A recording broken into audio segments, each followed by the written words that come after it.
제 27장.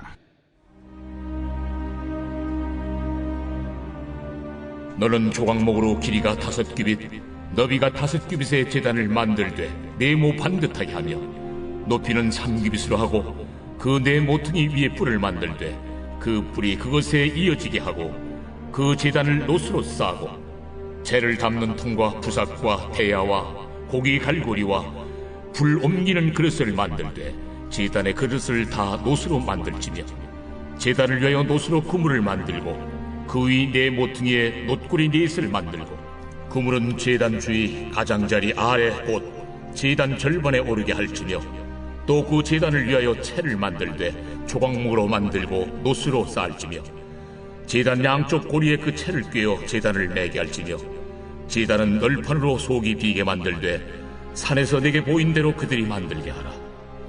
너는 성막의 뜰을 만들지니 남쪽을 향하여 뜰 남쪽에 너비가 100규빗의 세마포 휘장을 쳐서 그 한쪽을 당하게 할지니, 그 기둥이 수물이며 그 받침 수물은 노스로 하고 그 기둥의 갈고리와 가름대는 은으로 할지며, 그 북쪽에도 너비가 100규빗의 포장을 치되 그 기둥이 수물이며 그 기둥의 받침 수물은 노스로 하고 그 기둥의 갈고리와 가름대는 은으로 할지며, 뜰의 옆 곧 서쪽의 너비 50규빗의 포장을 치되 그 기둥이 열이요 받침이 열이며, 동쪽을 향하여 뜰 동쪽의 너비도 50규빗이 될지며, 문 이쪽을 위하여 포장이 15규빗이며 그 기둥이 셋이요 받침이 셋이요, 문 저쪽을 위하여도 포장이 15규빗이며 그 기둥이 셋이요 받침이 셋이며, 뜰문을 위하여는 청색, 자색, 홍색 실과 가늘게 꼰 배실로 수누와 짠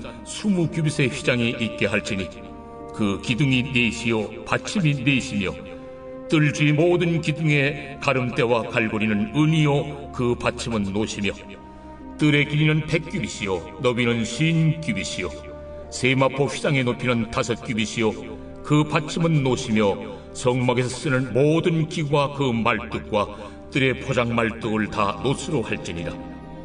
너는 또 이스라엘 자손에게 명령하여 감나무로 짠 순수한 기름을 등불을 위하여 네게로 가져오게 하고 끊이지 않게 등불을 켜되, 아름과 그의 아들들로 회막안 증거계 앞 휘장 밖에서 저녁부터 아침까지 항상 여호와 앞에 그 등불을 보살피게 하라. 이는 이스라엘 자손이 대대로 지킬 규례이니라. 6월 17일 목요일, 제단과 뜰.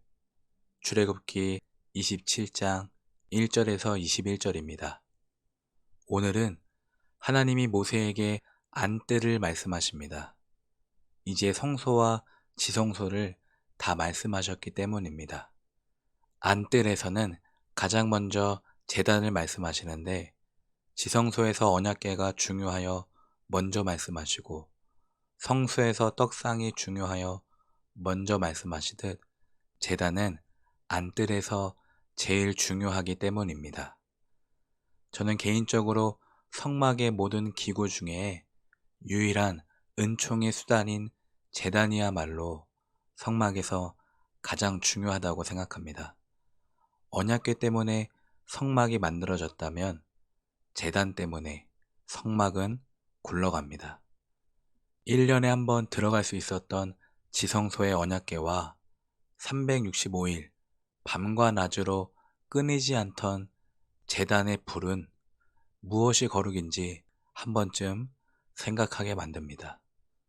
제단은 하나님께 제물을 바치는 기구입니다. 죄인 대신에 희생제물의 피가 흘려지는 곳입니다. 죄인을 살리기 위해 소와 양, 염소와 비둘기가 죽는 곳입니다. 그러므로 안뜰에서 제단을 먼저 말씀하십니다. 제단은 조각목으로 만들고 금이 아닌 노스로 감쌉니다. 길이와 너비가 똑같이 2m 50이고 높이는 1m 50으로 네모 반듯한 모양입니다. 특별히 네 모퉁이 위에 노스로 만든 뿔을 달고 거기에 희생제물의 피를 묻힙니다. 재를 담는 통과 부삽과 대야와 고기 갈고리와 불 옮기는 그릇 모두 놋으로 만들라 하십니다. 그래서 놋제단이라고도 불립니다. 또한 제단 안에 고리 4개를 만들어서 놋 그물을 제단 안에 중간쯤 걸어둡니다. 또한 다른 성막 기구들처럼 제단 양쪽에 고리를 달아 성막 이동 시 채를 꿰고 운반할 수 있게 만들었습니다. 제단 역시 예수님을 가리킵니다. 히브리서 9장입니다. 염소와 송아지의 피로 하지 아니하고 오직 자기의 피로 영원한 속죄를 이루사 단번에 성소에 들어가셨느니라. 히브리서 10장입니다. 그러므로 형제들아 우리가 예수의 피를 힘입어 성소에 들어갈 담력을 얻었나니. 다음은 성막의 뜰입니다. 안뜰을 만들기 위해 울타리를 말씀하십니다. 울타리는 남쪽과 북쪽에 50m, 동쪽과 서쪽에 25m입니다. 지성소가 5m 곱하기 5m, 성소가 5m 곱하기 10m로 비교하면 뜰은 50m 곱하기 25m로 상당한 너비입니다. 이것도 참 아이러니하지 않습니까? 세상의 임금이라면 자신이 거하는 땅을 안뜰처럼 넓게 잡고 백성들이 사는 땅을 지성소만큼 주고 귀족은 성소만큼 줄 텐데 우리 하나님은 참 반대로 하셨습니다. 자신은 가장 작은 원룸에 거하시고 아파트와 전원주택은 제사장들과 백성들에게 내어주셨습니다. 그래서 하나님은 참으로 하나님이십니다. 사람과 같지 않으십니다. 다시 울타리입니다. 남과 북쪽에 20개의 놋기둥과 놋받침을 세우고 2m 50 높이의 세마포를 50m 펼칩니다. 서쪽에는 10개의 놋기둥과 놋받침을 세우고 세마포를 25m 펼칩니다. 동쪽에는 성막 출입문이 있습니다. 가운데 출입문을 위하여 왼편과 오른편에 각각 3개의 놋기둥과 놋받침을 세우고 세마포를 7m 50씩 펼칩니다. 그럼 가운데 출입문의 길이가 10m가 나옵니다. 그러니까 성막의 문은 생각보다 큽니다. 동쪽 울타리의 절반이 출입문입니다. 이 출입문은 성소와 지성소처럼 휘장으로 만듭니다. 청색, 자색, 홍색 실과 가는 배실로 수놓아 짠 것입니다. 성막의 문은 동서남북 중에 유일한 문입니다. 누구나 들어올 수 있고 문턱도 없습니다. 서쪽으로 들어와서 동쪽으로 나갑니다. 문도 예수님을 가리킵니다. 요한복음 10장입니다. 문을 통하여 양의 오리에 들어가지 아니하고 다른 데로 넘어가는 자는 절도며 강도요. 그렇습니다. 성막의 문은 구원의 유일한 문이며 큰 문이고 해가 뜨는 동쪽의 문입니다. 마지막으로 등불 관리입니다. 생명의 삶 해설입니다. 안뜰에서 다시 성소 안으로 들어갑니다.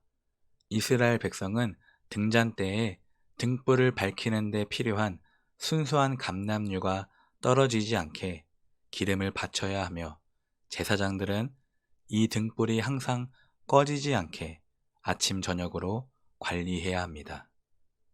이스라엘이 대대로 지켜야 하는 규례입니다. 등불을 잘 유지해야 하는 중요한 이유는 진설병상을 비추는 등잔대의 등불이 하나님의 임재의 상징이기 때문입니다. 그렇습니다. 불이 꺼진 교회는 들어가고 싶지 않습니다. 신자 안에 성령의 불도 마찬가지입니다. 오늘도 내 안에 불이 꺼져 있는 건 아닌지 확인하십시오. 성도는 기름을 준비하고 목사는 아침 저녁으로 확인해야 합니다. 내 안에 예수님의 빛, 성령의 불이 꺼지지 않도록 날마다 성소 안으로 들어가시기 바랍니다. 그러므로 오늘도 활짝 열린 성막의 출입문으로 들어가서 번제단 앞에서 나의 죄를 태우고 성소에 들어가 믿음의 등불을 확인합시다. 바깥들과 안뜰에서는 등불이 꺼져 있는지 확인 불가입니다. 언제까지 성소에 들락거리는 제사장에게 나의 등불을 맡길 순 없습니다.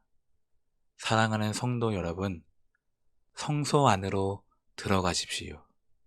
번제단과 물두멍을 통과하시길 바랍니다. 기도합니다.